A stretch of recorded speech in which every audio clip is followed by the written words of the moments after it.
I cannot listen to that song without just pouring fountains of tears, just water falling everywhere, which is so unfortunate because it's such a good song. Flying dolphins pull the sleigh. It's too warm for reindeer anyway. Hey guys, it's Nicole. Welcome back to Vlogmas Day 15. Today I'm going to be ranking all of Taylor Swift's albums. This is something that was requested. It might have been in my notes for a while also, but I'm not completely sure. I'm still just recovering from finals so hard that I don't really have time to vlog. I don't know, I'll just intersperse these little sit-down videos whenever I'm unable to film other stuff. If you have any requests, please leave them down below. Like just anything you'd like me to do during Vlogmas, like ranking stuff, or I mean, I'm gonna save any analyses for after Vlogmas because I just need stuff that's like light and easy to just sit down in one go and not have to write all these notes. So yeah, whatever you want to see, just leave it down below and maybe I'll do your request. So first I want to put a little disclaimer, like every single Taylor Swift album is amazing. These are my 9 favorite albums of all time. I don't know, I feel like people get offended by other people's opinions very easily. I am a bit surprised, but am I really? I had some angry comments on my ranking Taylor Swift singles video, which was really surprising because I only put 2 songs in the 2 bottom tier, and it was American Girl and Silent Night, just because those are like not Taylor Swift songs. Like I wasn't huge on them, but nobody had a problem with those. They just had a problem with what my favorite song was, or like just the rankings of the others when like, what does it even matter? You know what I mean? And my opinion shifts every single day. Like I picked my favorite single as I Knew You Were Trouble, but like All Too Well is right there behind it. But today, my favorite single is All Too Well. 2 days ago, it was I Knew You Were Trouble. Who knows what it's gonna be next week? You know what I mean? I don't know. I don't understand how someone can get so offended by someone else's favorite Taylor Swift song. I don't know. I just, whenever you guys leave them down in the comments, even if I completely disagree with what the best song is, like it just does not affect me in my life at all. Like when it comes down to it, it doesn't have any impact on me whatsoever. I just ask you guys because I think it's super interesting to see. I like to see what's most popular with you guys, what's least popular, why you like something. Just that's why I do it. You know, if you're gonna get triggered because your favorite album is not my favorite album, like just spare yourself the heartache. But yeah, just wanted to preface that like all of these albums are amazing. I did find myself ranking her earliest stuff first because she just continued to get better. I feel very confidently about my bottom 2 and my top 3, but everything in the middle, I feel like depending on the day, it's gonna shift around. So let's just get straight into it.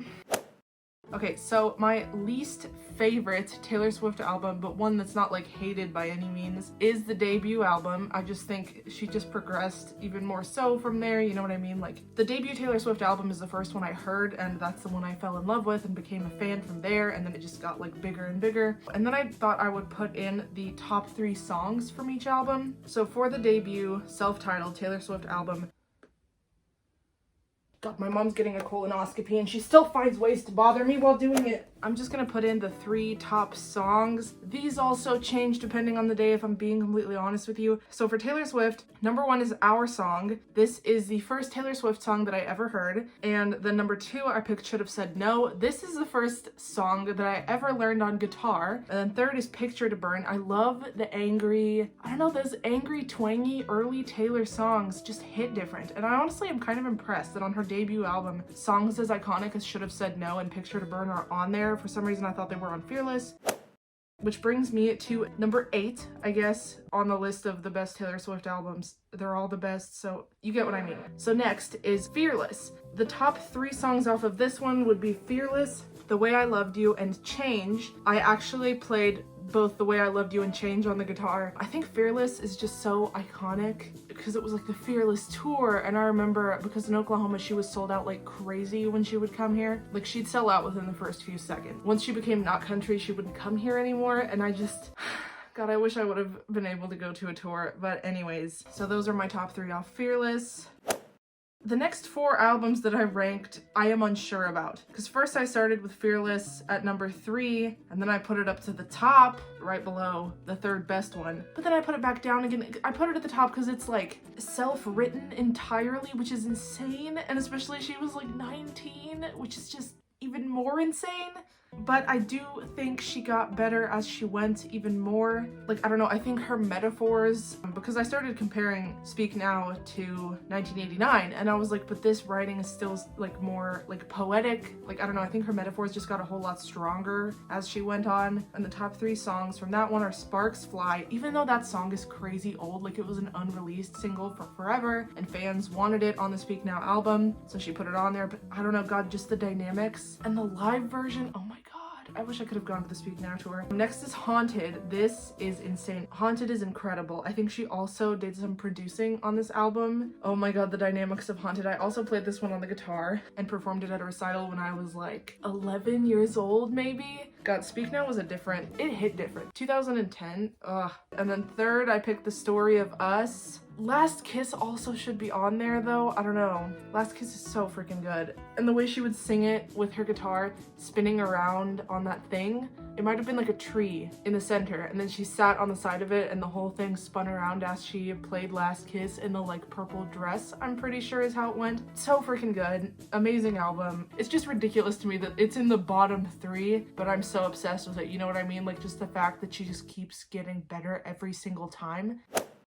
And then for fourth, this might be a little controversial, I put Lover, just because I'm not as big on the super poppy sounds as you will see from my like top rankings, but this is so difficult, you guys, okay? 1989, Reputation, and Lover, and also Speak Now, those are on the same tier for me. Like, for me, very certainly, it's Taylor Swift, Fearless, and then those 4, 1989, Speak Now, Reputation, and Lover. So it's just really hard to sort them, and I feel like it's going to change depending on the day. But for Lover, my top 3 songs are Cruel Summer. That is my very decidedly favorite song off of Lover, 100%. And it does not depend on the day. Like, this is my favorite one. Next is Lover. I just absolutely fell in love with that one the second I heard it, and I was like, oh my God, it sounds like the old Taylor. And it was so acoustic. And after Me and You Need to Calm Down came out, and even The Archer, I wasn't feeling those as much. Especially Me and You Need to Calm Down, I was a little bit more favorable of The Archer. But once Lover hit, oh my God. And that was only a week before the album came out, I think, and I was like, this is it. This is what I'm wanting. Yeah, I'm not a huge fan of the super poppy stuff, so that's, I don't know, does Speak Now go before Lover though? I don't know, maybe Lover's below Speak Now. Speak Now is just so incredibly impressive that she wrote it completely herself at 19 years old. I'm not ignoring the fact that that's a thing that's happening. So next, I think, is Reputation. I love the edginess of this, the complete reinvention, the vibes, God, the tour. I would have killed to, honestly, the 2 tours I would have died to go on would have been Red first, just because that was so influential on my life when I was like 13 and 14 years old, or Reputation, because oh my God, the energy. I like to see Don't Blame Me performed live, or I Did Something Bad when she's like burning at the figurative stake. Oh my God. And my top 3 songs off of that one are I Did Something Bad, This is, well, no, it's not my top favorite song, because Don't Blame Me and I Did Something Bad are very much tied. And then I was debating on the third one. I picked Ready For It, but I was also thinking about Call It What You Want, because that one is so freaking good. But Endgame is also really good. And what's funny is it grew on me more as time went on. I also think Lover grew on me more, because by the first listen, I'm kind of glad I didn't do a reaction to Lover, because I don't know, things just weren't resonating with me from the first listen. But after that, I loved it a whole lot more after that. Okay, so next, which would be number 4 on the list, 1989. I recognize that this is the most commercially successful album, and it is so cohesive sonically or whatever, and the metaphors are insanely good. I love that the songs like Out of the Woods and Style are entirely one whole metaphor. Also, I Know Places kind of, and Clean. Most of these songs are very just one entire metaphor encapsulating the entire song. With Style, fashion represents the entire relationship and therefore the entire song. With Out of the Woods, the forest represents the entire relationship and therefore the entire song. With I Know Places, it's like being hunted by hunters while they're like foxes, and then that's the entire metaphor that she's building around it, which we hadn't really seen in her previous works up to that point. It was just like very nicely written like love songs. Even in Red, even though Red is so freaking good, like you didn't see her doing these insane, huge concept metaphors that took place over the entirety of the song. So that's what I really like about 1989 and why I think it's so high up there. So my top 3 songs off of that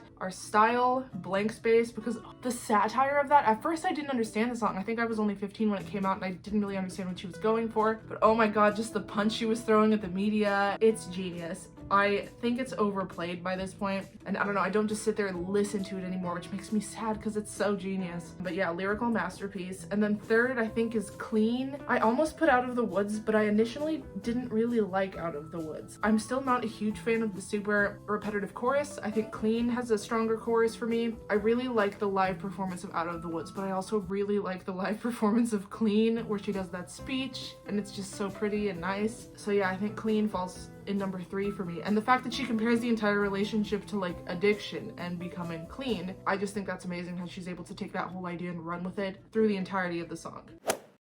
Okay, so next comes the top 3, which I don't know how I'm gonna feel in 5 years. Red used to be my #1 Taylor Swift album from the second it came out, and after that, 1989 didn't beat it, Rep didn't beat it, Lover didn't beat it, so that's why it comes above all of those. But I don't know, Folklore and Evermore are like, I understand now what she means when she says Red wasn't sonically cohesive, because there were pop bops on an album that was her true only breakup album, I think she described it as, but at the same time it was like it had those radio friendly hits on it, which was kind of out of place. It was still such a good album, and I don't care that everything wasn't the same because I like variety. But also Folklore and Evermore, oh my god, every single song you were just like bawling nearly, other than like Betty and No Body No Crime.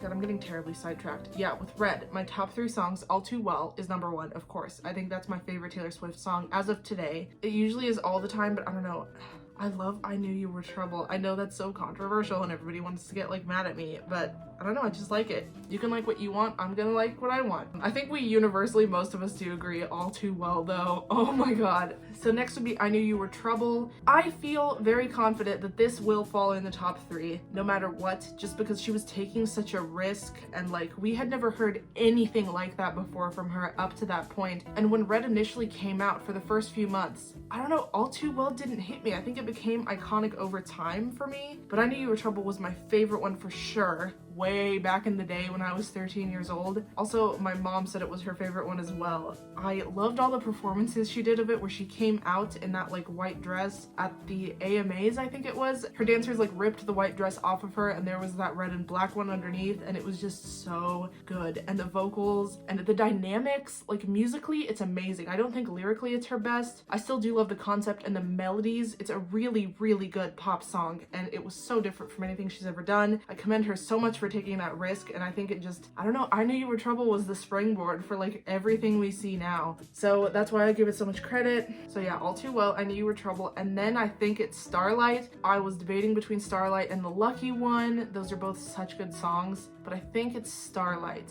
I love the concept of, she saw like a picture of Bobby Kennedy. I can't remember his love interest's name. God, it's slipping my mind right now. But yeah, I just love the idea where she saw a picture of them and like started humming this melody, and it became Starlight. And there's so many details and things. Like, I just think it's a beautiful story that she's telling. So next, God, this is so awful because like these next 2 albums were so new that I don't know, I'm flip-flopping back and forth. They're both so good. I think Folklore is #2 because Evermore still has that newness to it right now, and like I'm just so obsessed. I can't stop thinking about Evermore. I was just as obsessed with Folklore, however, so who knows which one is actually going to come out on top within like 2 years time. But yeah, so I think #2 is Folklore, and my top 3 songs off of that one are Illicit Affairs. That is decidedly my #1 favorite song off Folklore, possibly, unless I feel like I like Betty more that day. So yeah, Illicit Affairs. I think the lines in this are beautiful.